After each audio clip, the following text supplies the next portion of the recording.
ഗ്രാമത്തിന്റെ അതിരുകളിൽ വിജനമായ പാതയോരത്ത് തലയുയർത്തി നിൽക്കുന്ന ആ വലിയ ആൽമരത്തിന് ഒരു പക്ഷേ നൂറ്റാണ്ടുകളുടെ കഥ പറയാനുണ്ടാകും. എത്രയോ തലമുറകൾ അതിന്റെ തണലിൽ വിശ്രമിച്ച് കടന്നുപോയിരിക്കുന്നു.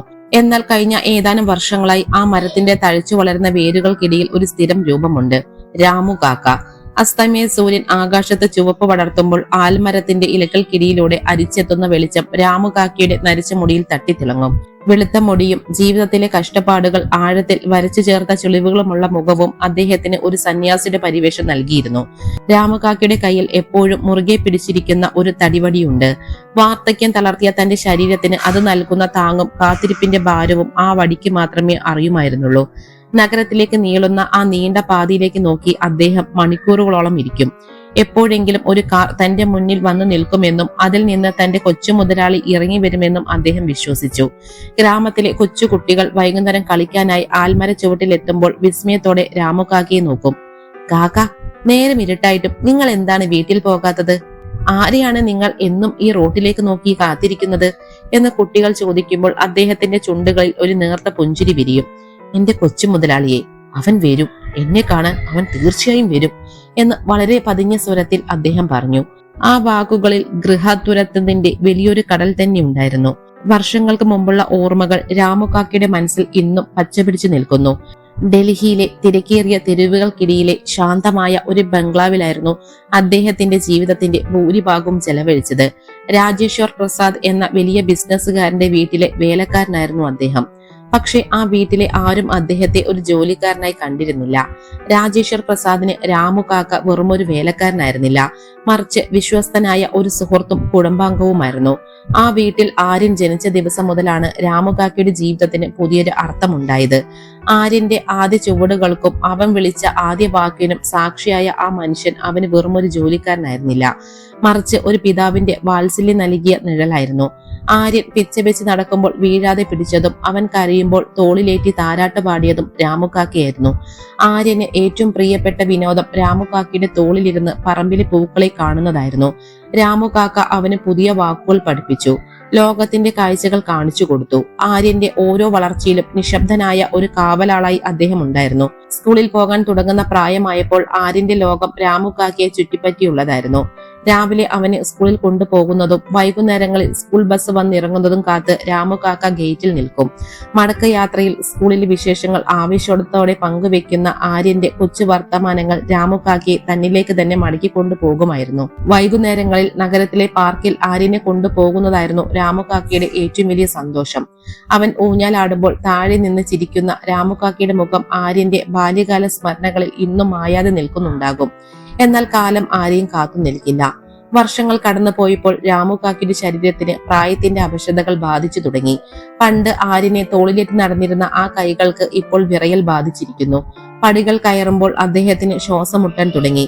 തന്റെ കർത്തവ്യങ്ങൾ പൂർത്തിയാക്കാൻ ശരീരം അനുവദിക്കാത്തപ്പോൾ താൻ തിരികെ തന്റെ ഗ്രാമത്തിലേക്ക് മടങ്ങണമെന്ന് അദ്ദേഹം തീരുമാനിച്ചു.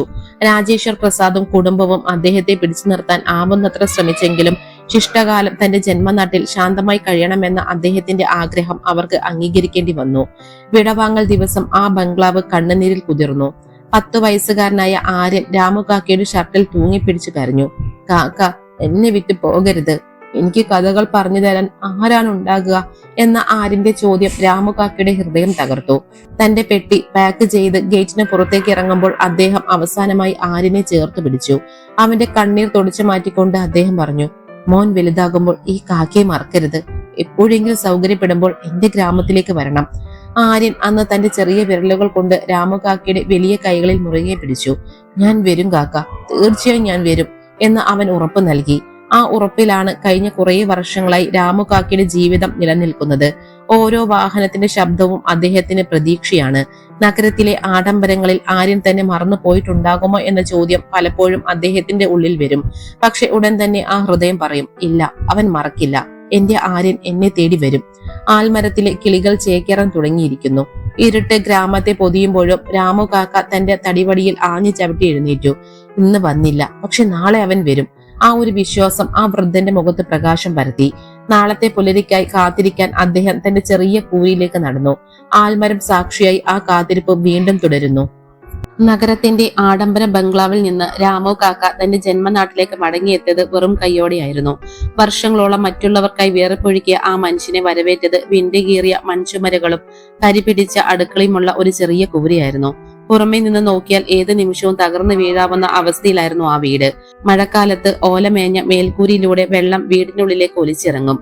തറയിലെ മണ്ണ് കുതിർന്ന് ചേറാകുമ്പോൾ പാത്രങ്ങൾ നിരത്തിവെച്ച് ചോർച്ച തടയാൻ ശ്രമിക്കുന്ന മക്കളെ നോക്കി രാമു കാക്ക നിശബ്ദനായി നടുവീർപ്പിടും. രാമു കാക്കയ്ക്ക് 2 പെൺമക്കളായിരുന്നു, സീമയും രാധയും. മൂത്തവൾ സീമ ആ കുടുംബത്തിന്റെ അദൃശ്യമായ നെടുന്തൂണായിരുന്നു. അമ്മയില്ലാത്ത ആ വീട്ടിൽ അവൾ ഒരേ സമയം മകളും അമ്മയുമായി മാറി. ഗ്രാമത്തിലെ മറ്റു വീടുകളിൽ നിന്ന് കിട്ടുന്ന തുന്നൽ ജോലികളായിരുന്നു അവരുടെ ഏക വരുമാന മാർഗം. രാത്രി വൈകുവോളം മണ്ണെണ്ണ വിളക്കിന്റെ വെളിച്ചത്തിൽ തയ്യൽ മെഷീൻ ചലിപ്പിക്കുമ്പോൾ അവളുടെ വിരലുകൾ വേദന കൊണ്ട് തഴപ്പിച്ചിരുന്നു. എങ്കിലും അച്ഛന്റെയും അനിയത്തിയുടെയും വിശപ്പടക്കാൻ അവൾ ആ വേദനകൾ പുറത്തു കാണിച്ചില്ല. പലപ്പോഴും അടുക്കളയിൽ ആഹാരം കുറവാകുമ്പോൾ തനിക്ക് വിശപ്പില്ലെന്ന് കള്ളം പറഞ്ഞ് തന്റെ വിഹിതം കൂടി രാധയുടെ പ്ലേറ്റിലേക്ക് വിളമ്പുന്ന സീമയുടെ ത്യാഗം രാമുകാക്കയുടെ ഹൃദയം പൊള്ളിക്കുമായിരുന്നു. ഇളയവൾ രാധ പഠനത്തിൽ അതീവ മിടുക്കിയായിരുന്നു. അവളുടെ ലോകം പുസ്തകങ്ങളായിരുന്നു. ആ മൺവീടിന്റെ ഇരുളടഞ്ഞ കോണിലിരുന്ന് അവൾ വലിയ സ്വപ്നങ്ങൾ നെയ്തു. ഒരു ദിവസം താൻ വലിയൊരു ജോലി നേടുമെന്നും അച്ഛനെയും ചേച്ചിയെയും ഈ ദാരിദ്ര്യത്തിൽ നിന്ന് രക്ഷിക്കുമെന്നും അവൾ ഉറച്ചു വിശ്വസിച്ചു. എന്നാൽ യാഥാർത്ഥ്യം അവളുടെ സ്വപ്നങ്ങൾക്ക് മേൽ കരുനിഴൽ വീഴ്ത്തി. സ്കൂളിലെ ഫീസ് നൽകാൻ കഴിയാതെ വന്നപ്പോൾ, പുസ്തകങ്ങൾ വാങ്ങാൻ പണമില്ലാതെ ബുദ്ധിമുട്ടിയപ്പോൾ ആ 15-കാരി തകർന്നുപോയി. അച്ഛാ, ഞാൻ പഠനം നിർത്തുകയാണ്. ചേച്ചിയെ സഹായിക്കാൻ ഞാനും പണിക്ക് പോകാം എന്ന് അവൾ പറഞ്ഞ ദിവസം രാമുകാക്കയുടെ കണ്ണുകൾ നിറഞ്ഞു. അദ്ദേഹം അവളുടെ കൈകൾ ചേർത്ത് പിടിച്ചു. ഇല്ല മോളെ, നിന്റെ പഠനം മുടങ്ങാൻ പാടില്ല.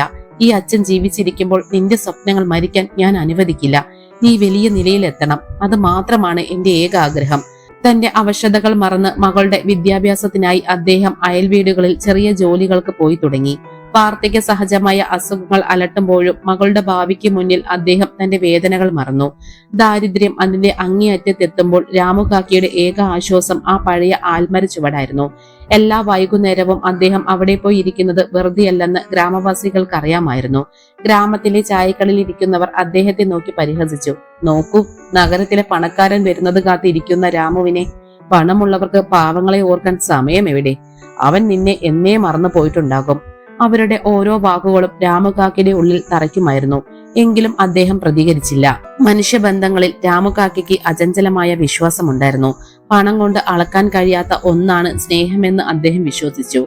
ആര്യനെ താൻ എത്രത്തോളം സ്നേഹിച്ചിട്ടുണ്ടോ അത്രത്തോളം ആ കുട്ടി തന്നെയും സ്നേഹിക്കുന്നുണ്ടെന്ന് അദ്ദേഹത്തിന്റെ മനസ്സ് മന്ത്രിച്ചു കൊണ്ടിരുന്നു. സ്നേഹം ഒരിക്കലും വെറുതെയാകില്ല, അദ്ദേഹം സ്വയം പറയും.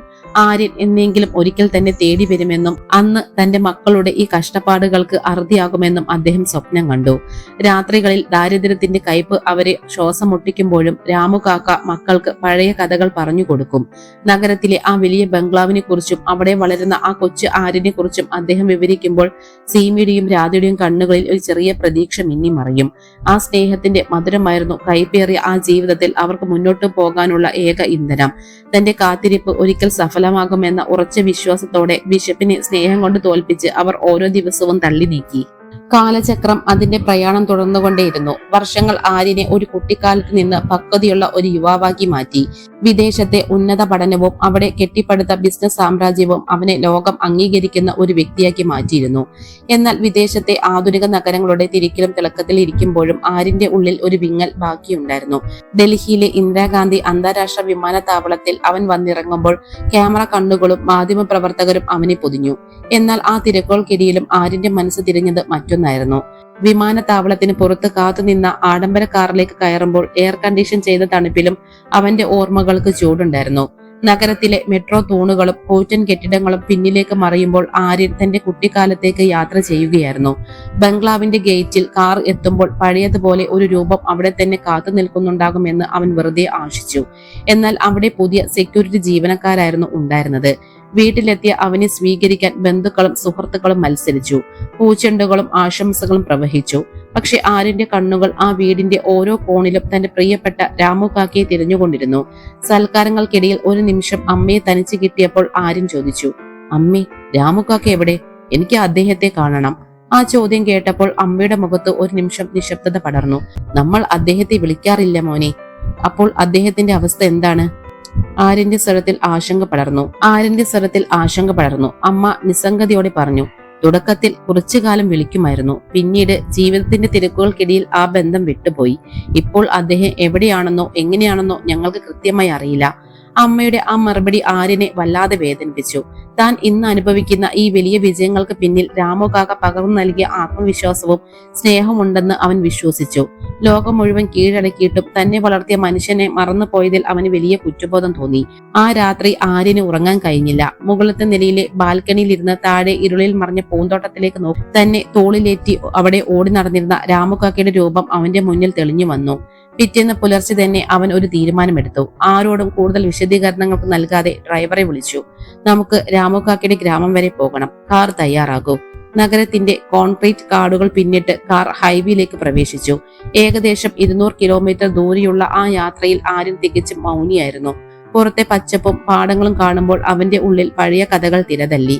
താൻ വീഴുമ്പോൾ വേദനയോടെ ഓടി വന്നിരുന്ന ആ മനുഷ്യൻ, തനിക്ക് വിശക്കുമ്പോൾ തന്റെ ഇഷ്ടഭക്ഷണം കരുതി വെച്ചിരുന്ന ആ സ്നേഹം, ഇതൊന്നും പണം കൊണ്ട് പകരം വെക്കാൻ കഴിയാത്തതാണെന്ന് അവൻ തിരിച്ചറിഞ്ഞു. വഴിയിലെ ചെറിയ കടകളിൽ നിന്ന് ഡ്രൈവർ വഴി ചോദിച്ചാണ് മുന്നോട്ട് നീങ്ങിയത്. നഗരത്തിലെ മിനുസമുള്ള റോഡുകൾ മാറി പൊടി പിടിച്ച ഗ്രാമീണ പാതകളിലേക്ക് കാർ പ്രവേശിച്ചു. കാറിന്റെ ചില്ലിലൂടെ പുറത്തെ കാഴ്ചകൾ മാറുമ്പോൾ ആര്യന്റെ ഹൃദയമിടിപ്പ് ക്രമാതീതമായി വർദ്ധിച്ചു. രാമുകാക്ക തന്നെ തിരിച്ചറിയുമോ? അദ്ദേഹം തന്നോട് ദേഷ്യപ്പെടുമോ? അതോ തന്റെ വിജയം കണ്ട് സന്തോഷിക്കുമോ? ഗ്രാമത്തിന്റെ അതിരിലെ വലിയ ആൽമരം ദൂരെ നിന്ന് കണ്ടപ്പോൾ ആര്യന്റെ ഉള്ളിൽ ഒരു വല്ലാത്ത അനുഭൂതി നിറഞ്ഞു. പൊടിപടലങ്ങൾ ഉയർത്തിക്കൊണ്ട് ആ ആഡംബര കാർ ഗ്രാമത്തിന്റെ ഉൾവഴികളിലേക്ക് നീങ്ങുമ്പോൾ അത് വെറുമൊരു യാത്രയല്ലെന്നും തന്റെ ബാല്യത്തിലേക്കുള്ള മടക്കമാണെന്നും ആര്യൻ മനസ്സിലാക്കി. തന്റെ പ്രിയപ്പെട്ട കാക്കയ്ക്ക് അർഹിക്കുന്ന സന്തോഷവും വിശ്രമവും നൽകുക എന്ന ഏക ലക്ഷ്യം മാത്രമായിരുന്നു അപ്പോൾ ആ യുവാവിന്റെ മനസ്സിലുണ്ടായിരുന്നത്. ഗ്രാമത്തിന്റെ അതിരിലെ ആ പഴയ ആൽമരം പിന്നിട്ട് പൊടി പിടിച്ച ഇടവഴികളിലൂടെ ആര്യന്റെ ആഡംബര കാർ സാവധാനം നീങ്ങി. ഗ്രാമത്തിലെ നിശബ്ദതയെ ഭേദിച്ചു കൊണ്ടുവന്ന ആ വലിയ വാഹനത്തെ അതിശയത്തോടെ നോക്കി നിന്ന നാട്ടുകാർക്കിടയിലൂടെ ആര്യൻ തന്റെ ലക്ഷ്യസ്ഥാനം തിരഞ്ഞു.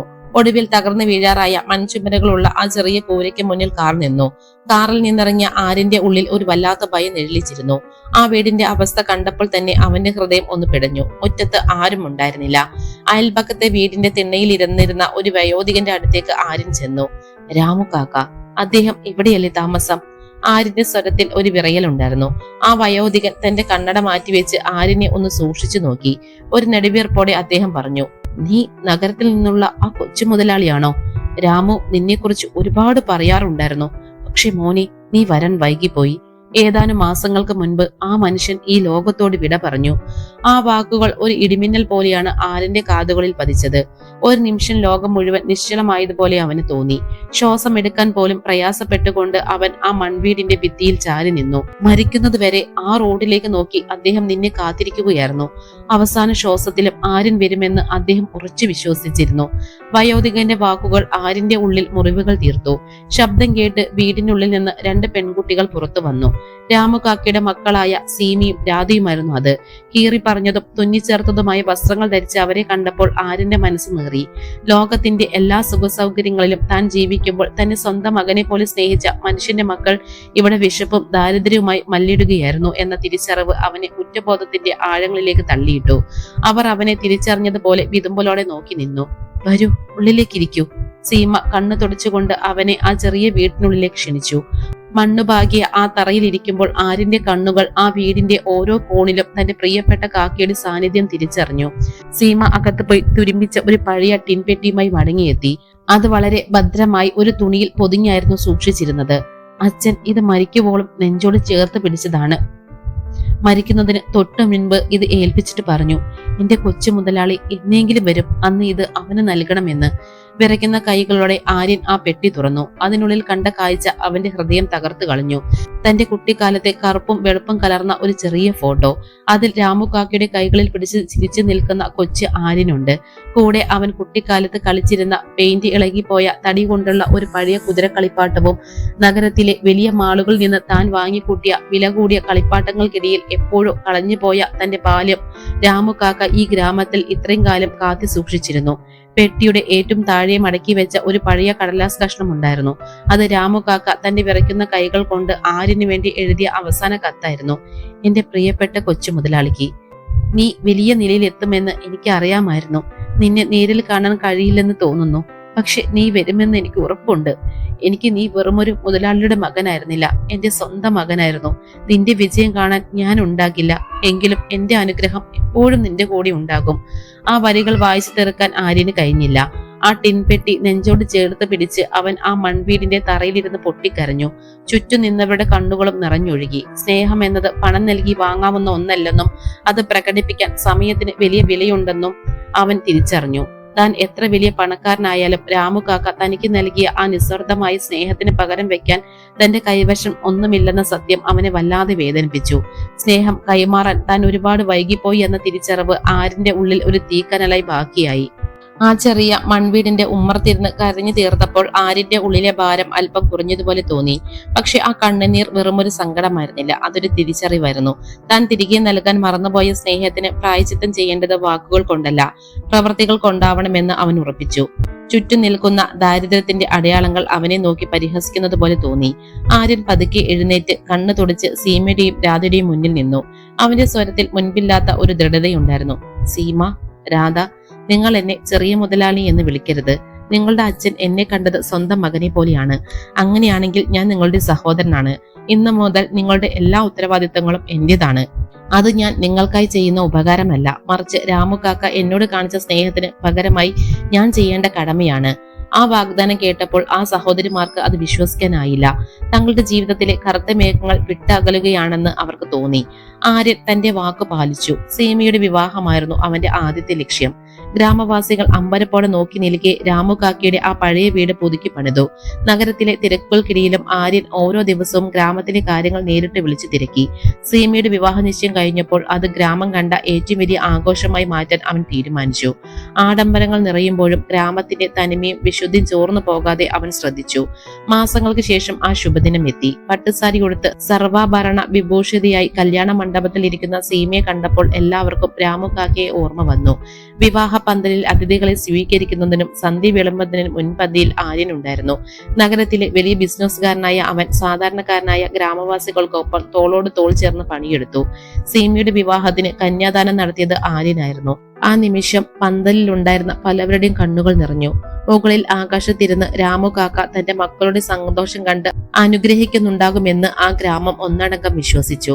സീമയുടെ ജീവിതം സുരക്ഷിതമായതോടെ ആര്യൻ തന്റെ ശ്രദ്ധ രാധയുടെ പഠനത്തിലേക്ക് തിരിച്ചു. അവളുടെ സ്വപ്നങ്ങൾ മുരടിച്ചു പോകാൻ അവൻ അനുവദിച്ചില്ല. നഗരത്തിലെ ഏറ്റവും മികച്ച കോളേജിൽ അവളെ ചേർത്തപ്പോൾ അവളുടെ ഹോസ്റ്റൽ ഫീസും പുസ്തകങ്ങളും യാത്രയുമെല്ലാം ആര്യൻ തന്നെ നേരിട്ട് നോക്കി. രാധയ്ക്ക് അവൻ ഒരു പുതിയ ആകാശവും പുതിയൊരു ഭൂമിയും നൽകി. താൻ പണ്ട് രാമു കാക്കയിൽ നിന്ന് പഠിച്ച അതേ കരുതലോടെ അവൻ അവളെ ഓരോ ഘട്ടത്തിലും പ്രോത്സാഹിപ്പിച്ചുകൊണ്ടിരുന്നു. ഈ മാറ്റങ്ങൾ ഗ്രാമവാസികളുടെ ചിന്താഗതിയെ പോലും മാറ്റിമറിച്ചു. പണ്ട് രാമു കാക്കയെ പരിഹസിച്ചിരുന്നവർ ഇന്ന് അദ്ദേഹത്തിന്റെ സ്നേഹത്തെ പുകഴ്ത്തി പറയുന്നു. രക്തബന്ധമില്ലെങ്കിലും ഹൃദയങ്ങൾ തമ്മിൽ ബന്ധമുണ്ടായാൽ അതിനേക്കാൾ വലിയൊരു സത്യം ലോകത്തില്ല എന്ന് അവർ പരസ്പരം പറഞ്ഞു. ആര്യന്റെ ഓരോ സന്ദർശനവും ആ ഗ്രാമത്തിന് ഒരു ഉത്സവമായിരുന്നു.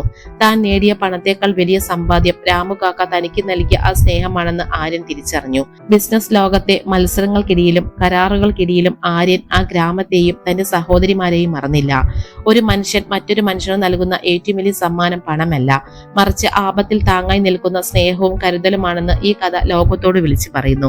രാമു കാക്കയുടെ കാത്തിരിപ്പ് വെറുതെയായില്ല. ആ പഴയ ആൽമര ചുവട്ടിൽ അദ്ദേഹം കണ്ട സ്വപ്നങ്ങൾ അദ്ദേഹത്തിന്റെ മരണശേഷമെങ്കിലും പൂവണിഞ്ഞു.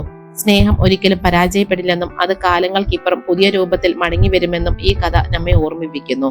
രാമു കാക്കയുടെ നിസ്സർദ്ധമായ സ്നേഹം ആര്യനിലൂടെ ലോകത്തിന് പുതിയൊരു മാനുഷിക അധ്യായം തുറന്നു നൽകി.